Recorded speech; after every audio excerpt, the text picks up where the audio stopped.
Hey, this is Royce Hall, your host of the Wealth Science Podcast, and I'm joined today by Dale Laszig. She is a payments industry journalist and managing director at DSL Direct Content Development Agency. And I've seen your articles in the Green Sheet, NPC Showtimes, QRC Outlook, and other trade magazines. So I know you have a lot of expertise, and I appreciate you joining me today to talk about the payments industry. Wow, thank you. Thank you so much, Royce. It's really a pleasure to get back together again. And I know you're the interviewer, and I'll try to stay in my lane, but I've actually wanted to interview you for a long time. Well, it's good to have you here. I'm sure that this is a little change of pace for you because you're the one usually doing the interviews and not the other way around. That's true. Awesome.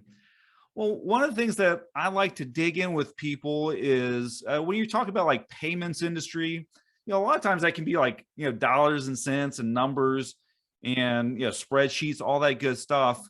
And, it can be tempting to just be like, oh, this is same old ho hum. But tell me a little bit, you've been in this industry for a long time. What motivates you? Like what interests you about the payments industry? What a great question. So I'm in an industry where I get to wake up every day to something fresh and new and exciting. And it's a fast-moving, dynamic industry. The innovations that are coming through our pipeline directly impact our economy. And that in itself gives me quite a bit of job security as a journalist, because I never run out of things to talk about. I never run out of breaking news stories. I never run out of new product profiles. I absolutely love this industry. I have been here a long time, and I think that really makes me even appreciate it even more, because I have that long view and I can remember how different things were, not even 5 years ago, and then 10 years ago and 20 years ago. So it's really been a great ride. Yeah. Well, that's interesting. That's kind of in many ways my career path. We're not going to jump into that unless you ask me questions and you're going to interview me on that. But that's kind of been my career path. I've always just been like, I just want to do something interesting, something where it's not Right. the same thing every day. So I definitely gel with that because, man, it's hard to do the same thing every day, day after day for dozens of years, right? You got to keep Right. it fresh. So you mentioned that you've been in an industry for a long time and you've seen a lot of changes. What are some I don't know key changes that stick out in your mind, key advancements over the past, you said like 10, 15, 20 years?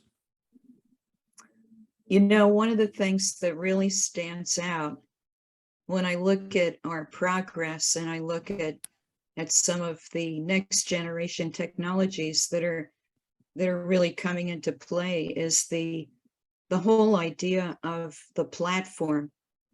In our industry, people speak a lot about super apps and just the idea that one app could actually do many, many different things for you. So you basically just have one place to go. But I think you could really say the same thing about Salesforce. And by the way, that new product story that I just wrote is going to be coming out this week on the Sales Cloud Jumpstart program. Fantastic. And I think that is such a great example of our evolution as an industry. And the way that you describe that program to me is that it's a crawl, walk, run program. Well, I was around when we were crawling. And I have to say, back in those days, you didn't need a Sherpa to take you to the counter where you could check out using a credit card. And back in the day, I remember the earliest iterations of Salesforce, where you basically had a mechanism for organizing your leads, your opportunities, and your database. And I mean, like, how do you compare that with what you're doing today? It's night and day. You talk about the fact that you are helping people adapt to the Salesforce ecosystem. I think it's amazing that Salesforce has an ecosystem. I think it's incredible that payments has an ecosystem, and we get to play and we get to use an app marketplace, and third-party providers can jump in, and we can all engage and interact. And none of those things were possible 20 years ago because people were too busy being proprietary and locking everything down. And we just have a brand new world, and it's exciting. I mean, you also talked about in your story, which will be coming out in the green sheet, you help people layer in tools. You help people layer in resources and capabilities and marketing and advanced reporting. Well, back in the day, advanced reporting looked like a once a month merchant statement. With the different cards that you were accepting, and you waited 30, and people thought nothing about waiting 30 days to reconcile their records against their merchant statement. Nobody has the patience to do that today. We're used to real-time everything, real-time payments. So I just think it's wonderful how our paths have followed this parallel evolution, from a linear path to a more open, interoperable ecosystem. That's really interesting, isn't it? From the platform and kind of cooperation, if you will, mindset of, on the platform, the end user wants to do everything in one place, right? They don't want to have to click through 10 or 15 different things. But I think there's been a lot of change and pressure on the business side as well. There's still people out there that, reconcile once a month and look at all of the different vendors individually. Like, that still happens. I've worked with them and they're trying to bring up, but it's the same demand on the other side of like, I don't want to log into 12, 15 systems at work. I want to log into one. That's right. So the super platform. Yeah. So they kind of, you want to go to the place that has it all. Yeah. And both the user, the consumer and the business want to do that. It's a really amazing place. And, I think we've kind of figured out in some ways that, when we share ideas and we share abilities, we all get ahead, right? That's and we right. don't have to be proprietary. We don't have to fight one another. We can share those ideas. And in the Salesforce ecosystem, there's definitely that, they call it Ohana, the family. Oh, I love that. Yeah, Ohana? it's like, there's Slack channels, there's all sorts of stuff where it's like, okay, here's, if you have a question, somebody's going to answer it for you and help you out because we all want to help one another succeed. I love that. That is so great. But you also brought up another very interesting point, that, people are still doing the 30-day reconciliation, and that's totally fine. And I've also noticed in our industry, as we evolve and as we layer in more and more advanced technologies, they don't necessarily replace the legacy systems out there. They find ways to coexist. And I find that fascinating about our industry and our world. Yeah. And I think that, if we take the crawl, walk, run concept, from my perspective, what we're trying to do is help people get on the platform in the first place. And then, okay, let's, start using it better and then roll it out big time. Because usually it's like the really big companies that can just afford to go from, nothing to run, and you have 5,000 people, in that company, and about 4,000 have severe whiplash afterwards. But, it's that crawl, walk, run. But it's also interesting, like you're saying, not everybody adopts it the same way, right? No. Maybe they, don't want to have, they want to have one platform that's like the hub, but then, do business with many different tools that are just integrated with that platform. And so the crawl, walk, run looks a little different when it's like, maybe we built some proprietary legacy software that we're never going to get rid of. Okay, That's well, so how do true. you make that seamless with everything? Because those people still want the seamless experience. So the question is, how do we bring that into, the one hub and make it a seamless experience? And yeah, it's a lot of fun, and everybody does it different. There's no real right or wrong. I think that's a perfect segue to another salient point about our industry and how we've evolved. I know that recently there's been a lot of discussion in banking and fintech and payments about meeting consumers and customers where they are. And what you just described is on the B2B side, a similar type of philosophy of empowering your customer and giving them the tools they need, but not necessarily in a top-down approach by telling them this is exactly how you have to do it. You need to follow a user manual. No, you're giving them tools and capabilities that they're free to interpret and use in the way that best suits their environment and their corporate ethic and everything else. And I think that really is another differentiator that makes our industry so endlessly fascinating to me. Yeah. So you've hinted a little bit about advancements in the industry, and things that are like interesting to you. Like what advancements are like coming along that you're just like, man, this is gonna really change things. I'm really excited about this. And are there things that you're like, okay, we all anticipated this to like revolutionize the world, and we were just like let down by it, like it didn't pan out? Okay, so what you're saying, what disappoints me? Yeah. So Or, like what disappoints you, and like what excites okay, you about the so future that hopefully doesn't disappoint you? yeah, interesting. So from a technology perspective, I guess you could say disappointment tends to cut in two different directions. One of them being technology that's too slow, and the other one being technology that's too fast, which you recently mentioned with people who are trying to iterate too quickly and end up blowing things up. On the too slow side, what really frustrates me is we've been talking a great game about financial inclusion, but there are 7 million unbanked households in the United States today.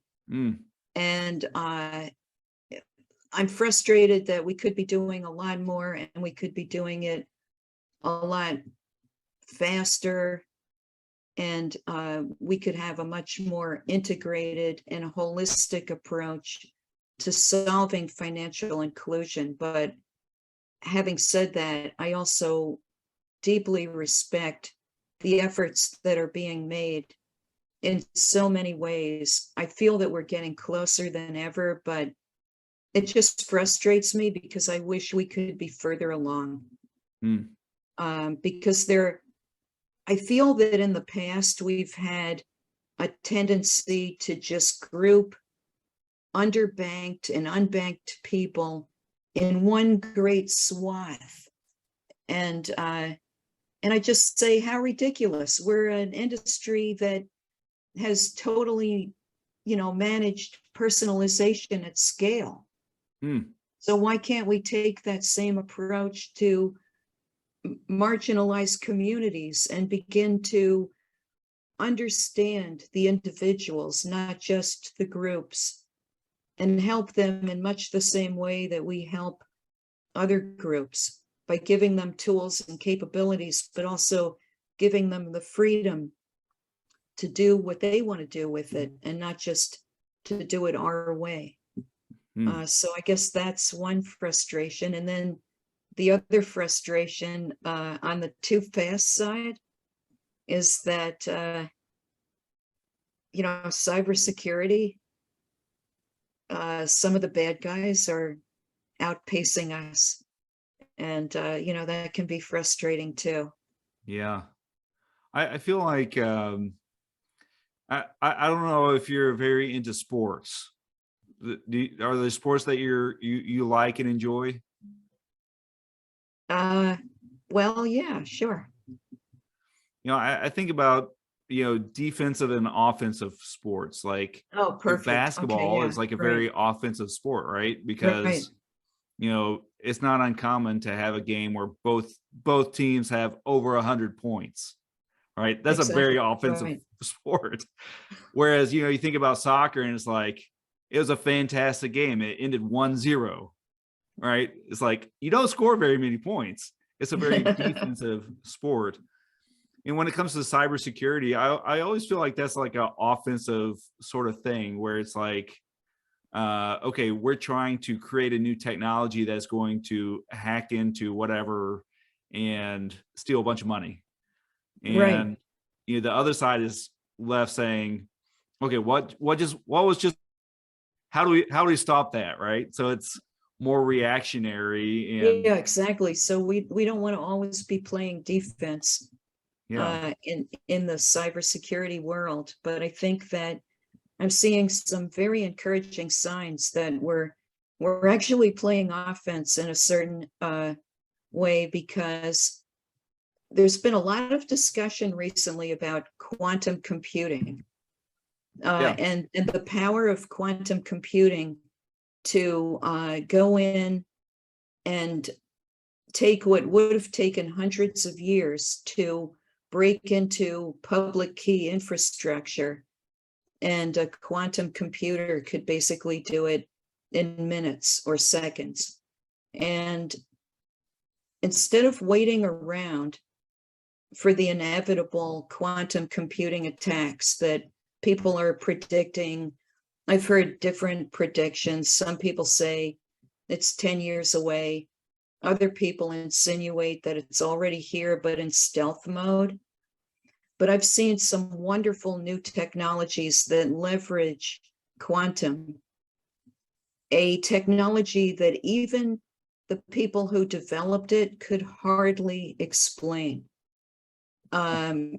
because it's actually ineffable in some ways. I mean, I've read books about it, I've interviewed people about it, and I still feel like I don't really totally understand it. But I love reading about it, and I love seeing the very innovative ways that companies like MagTech and Validity are leveraging this very robust technology to go beyond encryption and tokenization as we know it, and to use something called quantum randomness that is really almost impossible to unpack because it's random. So, I mean, I'm looking forward That's to, incredible. yeah, it really is. It's, I could spend an hour. I know we don't have that kind of time, but it's a fascinating field. Yeah. Well, Dale, in the couple of minutes that we have left here, let me just ask you real quick. We've kind of talked about your ideas around the industry, but what are you doing in the industry? Like, what are you advancing currently? Well, I'm very happy to say that I'm working with clients and with media on a number of projects. I cover breaking news. I profile new products. I write about companies, and I write feature articles.